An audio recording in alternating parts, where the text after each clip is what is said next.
You know those Terrifier movies with Art the Clown or whatever they call them that are so incredibly gory that I just refuse to watch because I prefer not to scar myself? Well, you didn't know that about me until now, I would assume, unless you somehow know that about me, and that would be terrifying on its own, although let's be real, the government knows everything about us anyway. Look, the point is, no matter how scary any of that is, I don't think it really compares to being a big league hitter getting in the box against Roki Sasaki. We already knew he was nasty. I mean, people wouldn't be rioting in the streets if the Dodgers got some bump. No, they're rioting because they don't want this team getting all the good players. And at this point, anyone who joins the Dodgers is public enemy number one, and it makes sense. I mean, in fact, I can't think of a more hateable guy than Roki Sasaki. A man who was in 3rd grade when the devastating tsunami struck Japan. A tsunami that he and his classmates survived by climbing to higher ground while his family home got destroyed. He lost his father and grandparents, had to live in a nursing home during the recovery, and has dedicated his life to not wasting a single second and going after his dreams knowing how precious life is. Yeah, that's someone to root against and hate for sure. Man, people are assholes. If anyone feels guilty after hearing that, good. No, look, I get it. You don't want the Dodgers being a juggernaut, but they are. Roki Sasaki is on the Dodgers. He just made it into his first spring training game, and he's already making hitters second-guess their career path. Really quick, as always, if you're part of the 51% of viewers not subscribed yet, go ahead and hit that button if you enjoy the videos, as Yoshinobu Yamamoto got the start for this game. I don't really know why. Like, why have both Yamamoto and Sasaki pitch in the same game? Nothing in spring training makes sense anyway, though, so I'll just roll with it. So Yamamoto starts things off by giving up a couple of runs immediately to the Reds, before shutting them down for the next 3 innings to end his outing. And in comes Roki Sasaki. So you face Yamamoto and then Sasaki, the two nastiest Japanese pitchers on the planet in the same game. That's sick in both ways from each point of view. And it's the Dodgers just casually telling the Reds to suck on their big fat rings. What, did you think I was going to say something else? Sasaki has been throwing some in the backfields leading up to this. It was actually taken deep by White Sox prospect Kyle Teal, the biggest name they got from Boston in the Garrett Crochet trade. And the official White Sox Twitter account posted about it like it was some crazy thing, which, don't get me wrong, I mean, it's impressive for Kyle Teal. It's just funny to see them tweeting out a video of him going deep in some random at-bat in the backfields, even if it's against someone like Sasaki. But hey, considering your average prisoner on death row has more to celebrate than the White Sox right now, what do you expect them to post? When you look it up, there's also this post I found of this woman saying she can watch Teal take Sasaki deep all day. And yeah, that's because that's all you can watch all day. You're a White Sox fan. And get this little crazy fun fact. The Dodgers and White Sox actually share a spring training facility. If you didn't know that, that's your fun fact of the day. That's why they were playing against each other in this little backfield matchup. But just think about that for a second. We're literally talking about the King's Castle on the other side of the fence from the peasants. Like, imagine a place where on one side the Avengers live, and then on the other side it's a bunch of background characters that you see for maybe 3 seconds. You couldn't have more opposite situations on either end of this facility. So Sasaki comes in for his first game action. Quick observation, why is the R on the back of his jersey? Why isn't it just Sasaki? Does anyone know why that's a thing? His first pitch ends up right to Mookie at shortstop for a nice little play for the out. The next 2 batters got on though. A base hit and then attempted murder, so first and second, 1 out. And that's when Sasaki started to panic, actually. That's when he went, "Oh, call an ambulance! Call an ambulance!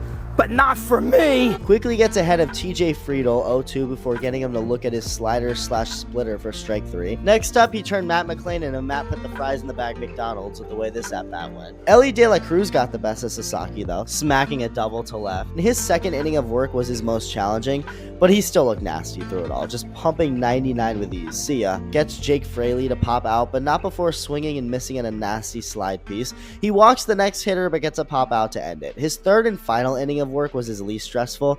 First pitch heater, strike 1. 2 pitches later, drops a slider for a strike, and then doubles down but throws one in the dirt that he swings at. Just ridiculous. Wins can't stop taking L's, and you can see it in his face. He's ashamed. He's letting his family down. He needs to get his shit together. Next pitch, harmless little grounder to Freeman. Quick second out. Now, this next at-bat originally looked to be so much worse for the hitter than it ended up actually being. I was about to be like, oh my god, this is the closest thing you can get to legally bullying someone. Just completely overmatching him. But credit to Carlos Jorge, or Carlos George, George, however it's pronounced, Sasaki grooves another fastball. This time he's on it. It had the distance for a home run, looked like it for a second. He kind of pimped it too. It was foul, but then he takes a couple pitches. He still ended up going down looking like an idiot. But I mean, hey, he really made this at bat more competitive than it originally looked like it was going to be. So credit to him. He started getting all confident too, like he was ready to do something big. But yeah, Sasaki put him in his place, telling him to go flip those burgers with Matt McClain. So he finishes his first outing with 5 strikeouts in 3 innings. He was hitting 99 on his fastball, everything as advertised. Thanks to Pitching Ninja, who does these overlays, you can see just how ridiculous this mix of pitches is to these guys hitting. You get a 99-mile-an-hour fastball that looks just like the splitter until it doesn't. It just shows how ridiculous it is to try and time up these things, and how much more terrifying it must be to attempt to do that compared to those Terrifier movies, which I will forever refuse to watch. What I won't refuse to watch is Roki Sasaki attempt to terrorize the league, and this was a little nice taste of what's coming. Let me know your thoughts, and thank you for watching.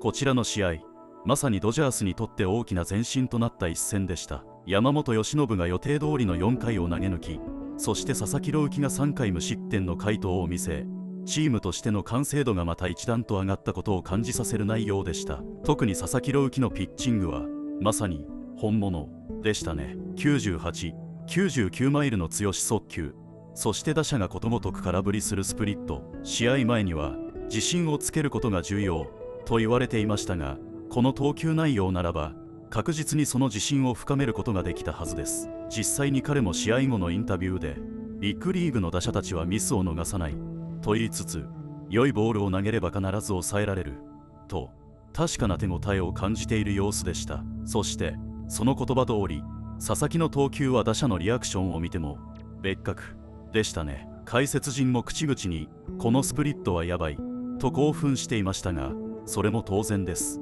8回スプリットを投げ、7回空振りを奪うという圧倒的な数字。打者が手を出しても当たらない、まるで魔法のようなボール。これこそ MLB が佐々木朗希に期待しているピッチングです。試合後、デーブ・ロバーツ監督も彼はどんどん成長していると高評価。さらにチームメイトも彼のことを好きになっているし、より多くの情報を吸収しようとしていると彼がすでにチームに溶け込んでいることを明かしました。この点は MLB で成功するために非常に重要な要素です。技術が素晴らしいのはもちろんですが、周囲と良好な関係を築き信頼されることもまたスター選手への道につながるのです。さらに山本由伸のピッチングも素晴らしかったですね。試合を重ねるごとに調子を上げており、今日の4イニングはまさにエース級の投球。ロバーツ監督も試合が進むにつれてどんどん良くなったと評価していましたし、開幕戦の東京シリーズに向けて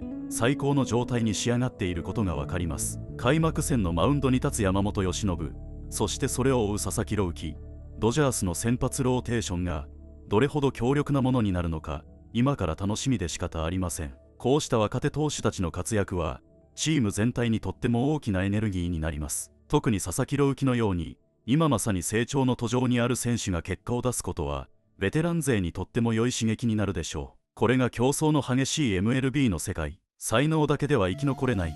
しかし努力を重ね成長を続ける選手こそが最終的に頂点に立つのです。そしてそんな素晴らしい試合を見せてくれたドジャースに今後もますます期待が高まります。